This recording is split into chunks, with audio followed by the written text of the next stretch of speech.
keeping you safe when severe weather strikes. Skywatch 17 code red. Head to your safe spot inside interior rooms. This now has been a confirmed tornado by the National Weather Service. What goes into sounding the alarm? We could see some damaging winds. The new tools to keep you safe. Getting very close to Briarwood, Clarksville Metro itself. For the next 30 minutes, Code Red Explained, right here on Fox 17. I'm Skywatch 17 Chief Meteorologist Katie Morgan. It's a term you've likely heard from me the past few years, Code Red weather. But what is Code Red? For the next 30 minutes, we're taking you inside the Weather Center to explain the importance of Skywatch 17 Code Red. The Skywatch 17 team of meteorologists will let you know what to do when severe weather strikes. That includes what to do if you're trapped outside. And we're taking a hard look at our Fox 17 Sky Eye drone. This is a perspective that you will only see here on Fox 17. I'm joined here by Skywatch 17 meteorologist Colleen Melberg. Colleen, Code Red is the Skywatch 17 brand for weather. It is. It is all about an alert system. It is, and this is the way that we let you know what is happening as far as severe weather goes. But doesn't just extend to severe weather. It could mean flash flooding. It could also mean winter weather, anything that could impact your day. And here's just kind of a pinpoint too. It's just giving advance notice of upcoming weather events. It could be the heat, it could be extreme cold or flooding, just like Katie said, anything or hazardous weather to move into your area. That does include that winter weather, lightning, severe thunderstorms, basically you name it. It's in the sky. We're here to just keep you safe during those events. One of the things that we think about as far as the Skywatch 17 weather team goes is how soon we should start letting you know about Code Red. And it all comes down to the forecasting process. When we come in the afternoon, or if Justin's doing it in the morning, we want to make sure that we're very confident in the fact that this hazard, whatever it may be, severe weather, flooding, lightning, winter weather, is likely to occur. Right, we don't just put out Code Red just for saying, hey, you might see something. Right. If we put out the Code Red saying, heads up for Friday, Saturday, whatever day of the week, that means the threat is really possible for your area. And that's something that we really strive to do each and every day when we come in. We put our forecast together. Is this going to meet our brand of Code Red? Is this going to be a threat that we need to let everybody know about and to put on our lights that you see in the background? You do know too that we have our Code Red. There's a bug at the corner of the screen that will pop up when we're in a Skywatch 17 Code Red. The monitors behind us, you can see, are lit up in red, and we're looking at Code Red all over the Weather Center as well, just so we know that you know it's Code Red. Exactly. And too, most people get their forecast now. You can look, on your phone and say, hey, there's a chance for thunderstorms, but it won't tell you the severity of the possibility of those thunderstorms. And that's why, again, Code Red is here for you guys, is again, just make sure you know exactly what the threats are, the timing of those storms, and that we'll also be here with you during that time. Okay, so we have got a couple different things that we're going to talk about during the special tonight. One of those is outdoor safety. And also, did you know too that lightning is one of those things that we don't talk about often, but it is one of those things that is very important to remember. When thunder roars, go indoors. We really want to make sure that you head inside when we've got that chance for thunder and lightning. Right, and it's not just severe thunderstorms that you can get the lightning, just a general thunderstorm too. And we get those daily pop-up thunderstorms even in the summertime here. Almost every day you have somewhere in the state likely seeing a bolt of lightning. Again, that can also cause a couple issues for people. We have meteorologist Justin Chambers that talks more about not only lightning but outdoor safety, especially now in the summertime where we tend to see a lot of thunderstorms with lightning associated with them. He is here to explain more about outdoor safety. When you hear the Skywatch 17 weather team shift into a Code Red for severe thunderstorms, there could be many types of weather that we are alerting you about and protecting you from. And if there's thunderstorms, then there's lightning, one of the most dangerous types of weather we have here in the Mid-State. Lightning. Mother Nature's light show. 50,000 degrees, 5 times hotter than the surface of the sun. But when thunder roars, we want you to head indoors. We all love getting outdoors here in the Mid-South, and what better place to do that than on our area golf courses. We're here at Gaylord Springs Opryland Resort talking about the priority that they put on safety of their guests, especially when severe weather moves in. And there's one icon on here which if I select is going to immediately engage a weather alert that's going to pop up a thunderstorm cloud with a lightning bolt on the screen. As assistant pro and chief weather enthusiast, Tim Fennell stays on top of the storms. We might send them a message to say there's dangerous lightning in the area approaching. It's his job to make sure golfers know when lightning is a threat to their game. It actually will start a count when there's lightning strikes detected either in a 5-mile zone or in a 5 to 10 mile zone. That 5 to 10 mile zone is important. The weather system at Gaylord Springs and other golf courses tracks lightning from the storms, even if they are miles away. Every time there's another strike, it restarts that timer. If you hear thunder from lightning, that means you are in danger, even if it looks like the storm is nowhere near you. Lightning kills nearly 50 people a year in the U.S., and already this year, 3 people have lost their lives in Tennessee. Safety is paramount for our guests and our employees, and so we see this time of the year, particularly storms popping up at any moment in time. James Pascal is the general manager and head golf professional at Gaylord Springs. When the threats start getting within that 5 to 10 mile radius, we start bringing them in off the golf course. And to do that, the staff uses a computer system to send alerts right to your golf cart. Even though here at Gaylord Springs they send push alerts to your cart, the Skywatch 17 weather app is great for you to get alerts no matter where you are. That way you can jump in the cart and get to safety. See ya. We don't want them staying out there. They think the golf carts are okay, or even we have 2 restroom facilities, which would be better than being out in the open, but still get in this building and get safe. James is right. Indoors is the safest place to be. When lightning is in your immediate area, stay away from trees, any sort of tall objects, and you have to try to get indoors. Nowhere outdoors is safe. If you happen to get stuck in the middle of an open golf course, get to the lowest point of the ground. Don't be the tallest object out there. We always err on the side of caution to be sure that, we take care of the safety of our people. That's what we do with our Code Red weather alerts, getting you the info you need to keep you safe. Time is your best friend when it comes to lightning safety. In fact, you should wait at least 30 minutes to resume any outdoor activities once that storm has moved out of the way. That way you can stay safe. For Skywatch 17, I'm meteorologist Justin Chambers. Fox 17 News Code Red Explained continues. Going inside the Skywatch 17 Weather Center, the tools to keep you safe. Knowing what to do when severe weather strikes, the plan you need in place now.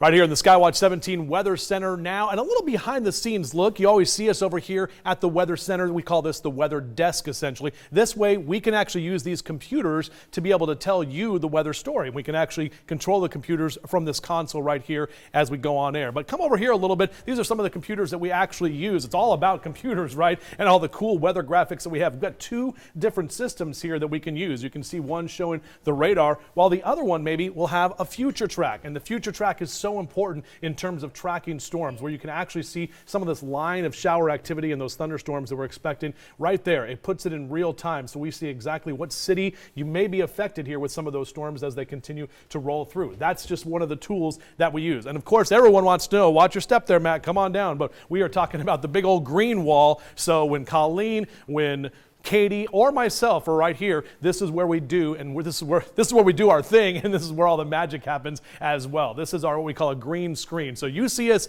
at home doing your Skywatch 17 forecast and our Code Red coverage. We've got cameras all over the place to make sure that you can see us and then that we can see you here, so we can make sure to tell you what's going on with our forecast as well. That's all part of what we do here with Skywatch 17 and Code Red. When it comes to severe weather, the current warning system is dated. In fact, we're still using technology that was created in the 1960s and 70s, believe it or not. But researchers are already in the testing phases of a new way of warning people about dangerous weather. This past June, I had the opportunity to sit down with them in Oklahoma City, test it out, and offer a broadcaster's perspective. Middle Tennessee is no stranger to severe weather. Winds in excess of 60 miles per hour. And while we strive to warn people as early as possible, there's still plenty of room for improvement. New technology has led the National Weather Service and Severe Storms Laboratory to come up with a brand new test product. As part of the ongoing study, I was one of 6 broadcasters selected to work with researchers at the National Weather Center in Norman, Oklahoma, this past June. My job was to test it and provide feedback on how useful this tool could be for the broadcast community. We want to make sure that the communicators that actually take the warning to the public feel comfortable with what we're developing, and we also want their feedback to make sure that what we're developing actually works for them. So how might this keep you safe? With the new warning plumes, meteorologists can show a large area with a small probability of, let's say, straight line wind damage or tornado. But then it can also pinpoint a much smaller area with a higher probability to show you where the immediate threat is most likely occurring. The more information we have on a storm, the earlier we can alert you to the impending threat.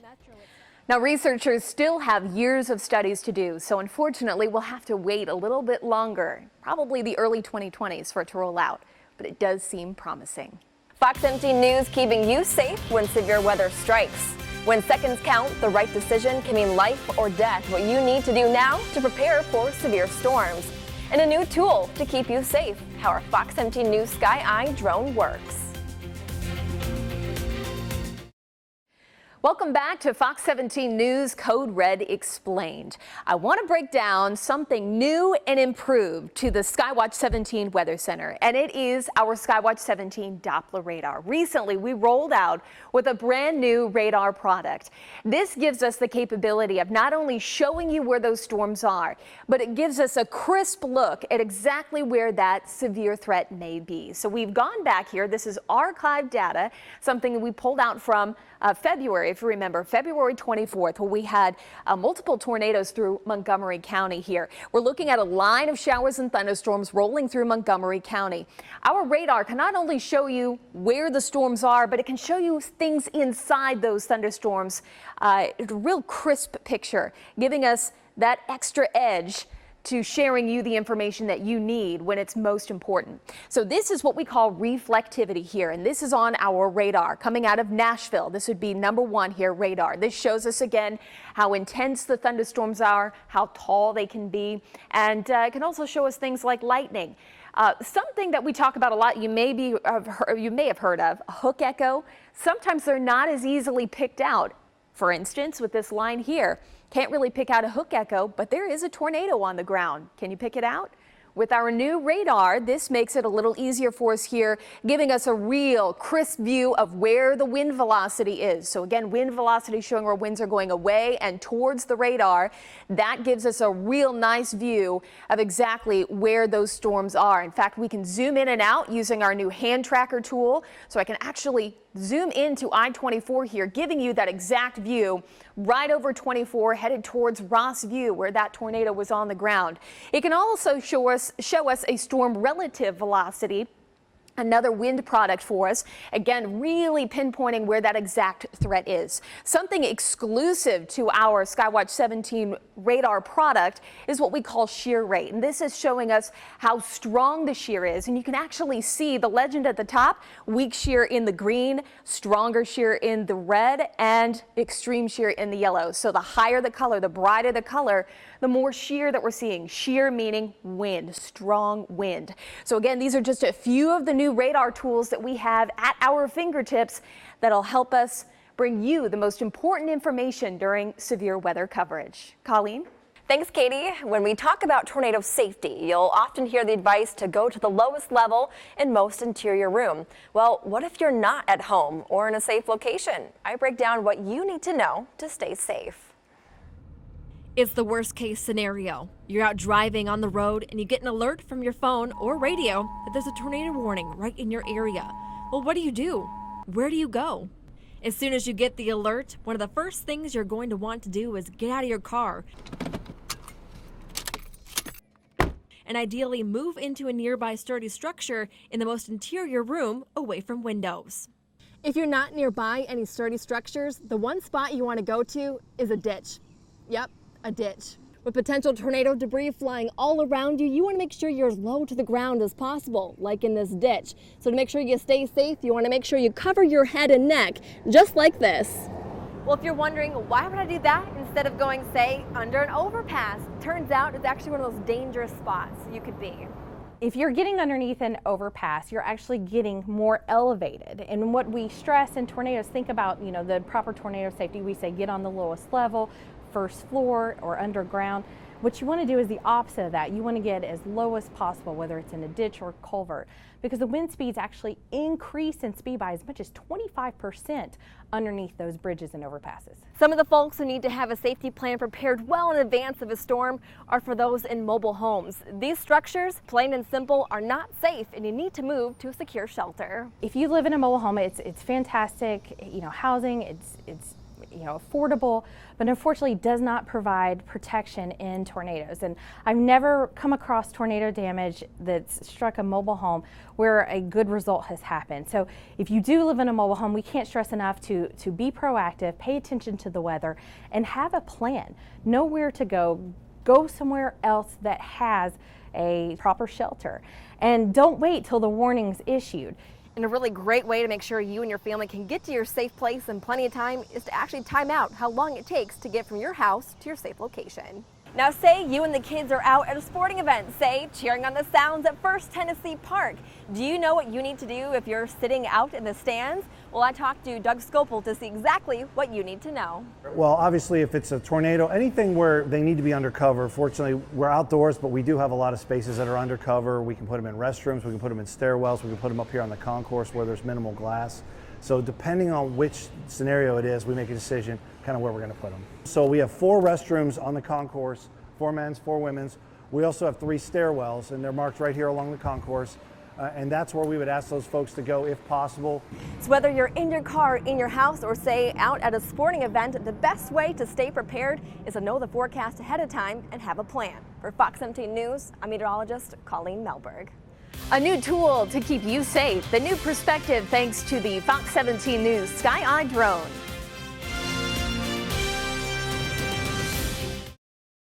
Well, you've heard us talk about it. This is the Fox 17 News Sky Eye, utilizing the latest in aerial drone technology and high-tech cameras to be able to cover the entire mid-state and southern Kentucky. That way we are watching out for you. What's it like being a drone pilot? It's actually pretty cool. It's one of the coolest aspects of my job. You get to play with this really expensive toy that does cool things that you would normally want to do on your time off. And you actually get to do it for a job and for real things. And can't get any better than that. Talk about the experience that you've had so far with it. You've been able to go out and shoot a whole bunch of fun things, right? The camera we have on the drone is a beautiful camera. It really produces some great pictures. It's easy to really operate when you get up in the air, and I'm really happy with the pictures we get. And the fact that we can actually broadcast that live if it's necessary is an added feature. Yeah, so far we've been out and we shot just a lot of video, some breaking news. It gives us a new perspective, a new angle. It's cool to get overhead and to be able to see something different. You've been a photojournalist for a long time, and how does this take your profession literally to another level? It gives me the ability to get shots that I never thought I'd be able to get, to see things in a way I never would be able to any other way, except for to use a helicopter. Well, having a drone obviously lets us have a different perspective on things. One might call it a poor man's helicopter, but honestly it's a little bit more versatile than that. It's not as expensive. It allows us to get in closer on things. It allows us to see things from an elevated view that we wouldn't necessarily be able to see even with a helicopter. And that gives us some really cool shots at times. It gives us some shots that we wouldn't see otherwise. Maybe something that is for breaking news, for instance, a crime scene or a scene where the police and the fire department are there, but we don't have access by foot for various reasons. It's a scene that obviously the professionals have to cordon off, and the only way to see it is from up high. Clearly, we're not going to move our drone over top of the operation, but we can, by virtue of elevating a camera, get a better view of what's going on and better tell a story for our viewers. So when you see the footage of Katie, the footage of, the breaking news, I mean, does that kind of put it all in perspective, like, hey, this was worth it? Oh yeah, it was definitely worth it. And this is a brand new technology that not a lot of stations have, or news organizations, period, right? It's very exciting to be one of the first to do something like this. This is a new technology, and we're able to do things we never thought we would ever be able to do. I think it's pretty special that Sinclair and Channel 17 actually have a drone, and we are doing this right. We have 2 people operating the drone at all times. It is a very professional, a very disciplined process. There are a lot of checklists we have to go through. It's very important that we do this safely and we do this properly, that we get this done in a fashion where we return pictures that help tell a story. Well, that's going to do it for us with this 30-minute special. Thanks so much for watching the Fox 17 News Code Red Explained. Fox 17 News at 10 starts now.